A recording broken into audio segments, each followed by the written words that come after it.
पोथी पढ़ी पढ़ी जग मुआ, पंडित भया न कोय, ढाई आखर प्रेम का, पढ़ी सो पंडित होय। संत जी कहते हैं उच्च ज्ञान प्राप्त करने पर भी हर कोई विद्वान नहीं हो जाता। अगर ज्ञान होने के बाद भी अगर उसका महत्व न जान पाए, ज्ञान की करुणा की जो जीवन में ना उतार पाए, तो वे अज्ञानी ही है। लेकिन जो प्रेम के ज्ञान को जान गया, जिसने प्यार की भाषा को अपना लिया, वह बिना अक्षर ज्ञान के ही विद्वान हो जाता है। धीरे धीरे रे मना, धीरे सब कुछ होय, माली सींचे 100 घड़ा, ऋतु आए फल होय। कबीर साहिब जी कहते हैं धीरज ही जीवन का आधार है। जीवन के हर दौर में धीरज का होना बहुत जरूरी है। फिर वह विद्यार्थी जीवन हो, वैवाहिक जीवन हो या व्यापारिक जीवन हो। कबीर ने कहा है अगर कोई माली किसी पौधे को 100 घड़े पानी भी डाले तो वह एक दिन में बड़ा नहीं होता और ना ही बिन मौसम फल देता है। हर बात का एक निश्चित वक्त होता है जिसको प्राप्त करने के लिए व्यक्ति में धीरज का होना बहुत ज्यादा जरूरी है। जाति न पूछो साधु की, पूछ लीजिए ज्ञान, मोल करो तलवार का, पड़ा रहन दो म्यान। साहिब जी कहते हैं किसी भी व्यक्ति की जाति से उसके ज्ञान का बोध नहीं किया जा सकता। किसी सज्जन की सज्जनता का अनुमान भी उसकी जाति से नहीं किया जा सकता। इसलिए किसी से उसकी जाति पूछना व्यर्थ है। उसका ज्ञान और व्यवहार ही अनमोल है। जैसे किसी तलवार का अपना महत्व है पर म्यान का कोई महत्व नहीं। म्यान महज उसका ऊपरी आवरण है। जैसे जाति मनुष्य का केवल एक शाब्दिक नाम है। बोली एक अनमोल है, जो कोई बोले जानी, ये तराजू तौले के तब मुख बाहर आनी। कबीर साहब जी कहते हैं जिसे बोल का महत्व पता है वह बिना शब्दों को तोले नहीं बोलता। कहते हैं कि कमान से छूटा तीर और मुंह से निकले शब्द कभी वापस नहीं आते।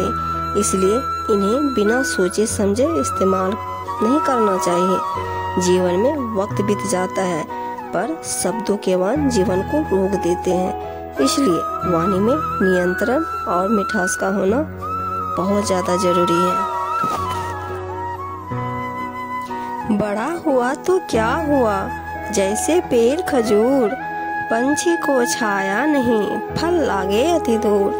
कबीरदास जी ने बहुत ही अनमोल शब्द कहे हैं कि यूं ही बड़ा कद होने से कुछ नहीं होता, क्योंकि बड़ा तो खजूर का पेड़ भी है लेकिन उसकी छाया राहगीर को 2 पल का सुकून नहीं दे सकती और उसके फल इतने दूर हैं कि उन तक आसानी से पहुंचा भी नहीं जा सकता।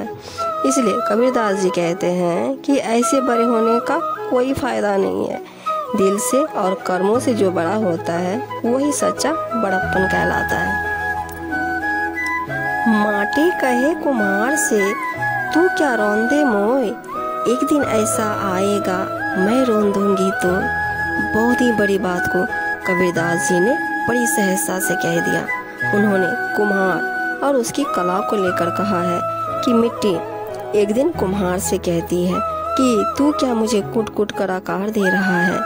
एक दिन आएगा जब तू खुद मुझ में मिलकर निराकार हो जाएगा। अर्थात कितना भी कर्म कांड कर लो एक दिन मिट्टी में ही समाना है।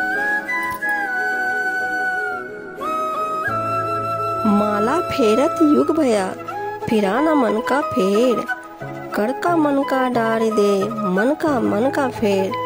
कबीरदास जी कहते हैं कि लोग सदियों तक मन की शांति के लिए माला हाथ में लेकर ईश्वर की भक्ति करते हैं, लेकिन फिर भी उनका मन शांत नहीं होता।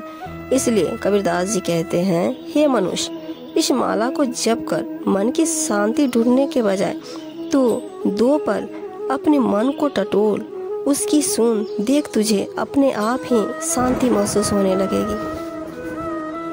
दुख में सुमिरन सब करे, सुख में करे न कोई, जो सुख में सुमिरन करे दुख काहे को होय।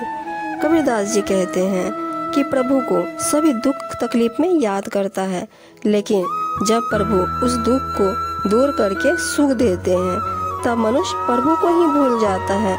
अगर मनुष्य सुख में भी प्रभु का चिंतन करे तो उसे कभी दुख की प्राप्ति हो ही ना।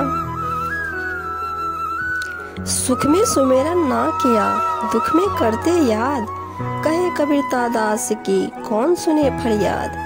कबीरदास जी कहते हैं, जब मनुष्य के जीवन में सुख आता है तब वो ईश्वर को याद नहीं करता, लेकिन जैसे ही दुख आता है तो वो दौड़ा दौड़ा ईश्वर के चरणों में आ जाता है। फिर आप ही बताइए, ऐसे भक्त की पीड़ा को कौन सुनेगा। कबीरा तीन हर अंध है, गुरु को कहते और, हरि रूठे गुरु ठोर है, गुरु रूठे नहीं ठोर। कबीरदास जी ने इस दोहे में जीवन में गुरु का क्या महत्व है वह बताया है। वे कहते हैं कि मनुष्य तो अंधा है, सब कुछ गुरु ही बताता है। अगर ईश्वर नाराज हो जाए तो गुरु एक डोर है जो ईश्वर से मिला देती है, लेकिन अगर गुरु ही नाराज हो जाए तो कोई डोर नहीं होती जो सहारा दे।